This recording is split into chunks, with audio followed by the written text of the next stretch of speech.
উত্তরপ্রদেশের মুখ্যমন্ত্রী যোগী আদিত্যনাথ সমস্ত জেলা ম্যাজিস্ট্রেটদের অবৈধ অভিবাসীদের বিরুদ্ধে দ্রুত এবং কঠোর ব্যবস্থা নেওয়ার নির্দেশ দিয়েছেন।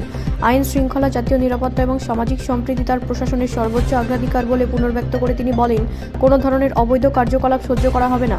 সংবাদ সূত্র অনুসারে মুখ্যমন্ত্রী নির্দেশ দিয়েছেন যে প্রতিটি জেলার প্রশাসন তাদের এলাকায় বসবাসকারী অবৈধ অভিবাসীদের শনাক্তকরণ নিশ্চিত করবে এবং নিয়ম অনুসারে ব্যবস্থা গ্রহণ করবে। বিবৃতিতে বলা হয়েছে, মুখ্যমন্ত্রী অনুপ্রবেশকারীদের থাকার জন্য প্রতিটি জেলায় অস্থায়ী আটক কেন্দ্র স্থাপনেরও নির্দেশ দিয়েছে। এতে আরও বলা হয়েছে, বিবৃতি অনুসারে প্রয়োজনীয় যাচাই প্রক্রিয়া সম্পন্ন না হওয়া পর্যন্ত বিদেশি নাগরিকত্বধারী অবৈধ অভিবাসীদের এই কেন্দ্রগুলিতে রাখা হবে। আদিত্যনাথ বলেন, আটক কেন্দ্রগুলিতে আটক ব্যক্তিদের প্রতিষ্ঠিত পদ্ধতি অনুসরণ করে তাদের জন্মস্থান ফেরত পাঠানো হবে। উত্তরপ্রদেশের সাথে নেপালের একটি উন্মুক্ত সীমানা রয়েছে, যা উভয় দেশের নাগরিকদের জন্য অবাধ চলাচলের অনুমতি দেয়। অন্যদিকে অন্যান্য জাতীয়তার ব্যক্তিদের ওপর নজরদারি চালানো হয়।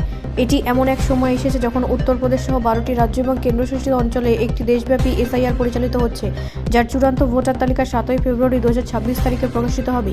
এই রাজ্য এবং কেন্দ্রশাসিত অঞ্চলগুলি হল আন্দামান ও নিকোবর দ্বীপপুঞ্জ, ছত্তিশগড়, গোয়া, গুজরাট, কেরালা, লক্ষদ্বীপ, মধ্যপ্রদেশ, পুদুচেরি, রাজস্থান, তামিলনাড়ু, উত্তরপ্রদেশ এবং পশ্চিমবঙ্গ।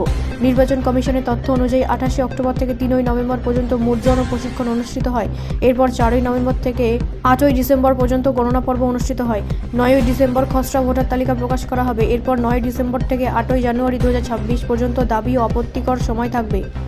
নোটিশ পর্ব 9 ডিসেম্বর থেকে 31 জানুয়ারি 2026-এর মধ্যে অনুষ্ঠিত হবে এবং 7 ফেব্রুয়ারি 2026 তারিখে চূড়ান্ত ভোটার তালিকা প্রকাশ করা হবে।